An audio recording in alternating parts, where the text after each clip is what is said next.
Взимам ви с нас на сватба като мобилен бюти екип за поводи. Тръгнахме рано сутринта от София, за да стигнем на време на уговорената локация. Приготвяме си инструментите, взимаме булката и се запътваме към стаята за приготовление. Запознаваме се с обстановката, настаняваме се, правим кратка консултация и започваме работа.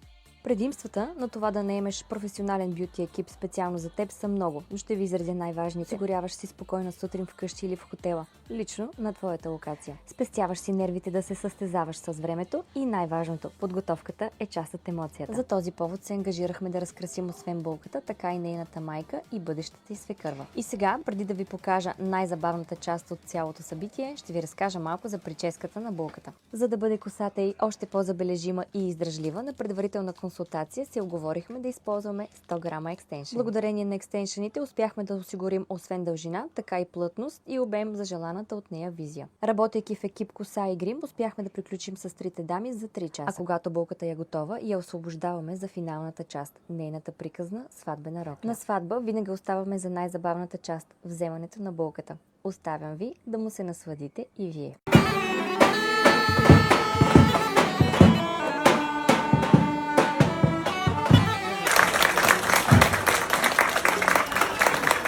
Ако и вие искате да имате професионален екип от бюти специалисти на вашия специален повод, не се колебайте да се свържете с нас на посоченият Instagram профил. Благодаря, че бяхте с мен до край. Ще се видим пак на следващата сватба, бал, кръщене или фотосесия. До скоро!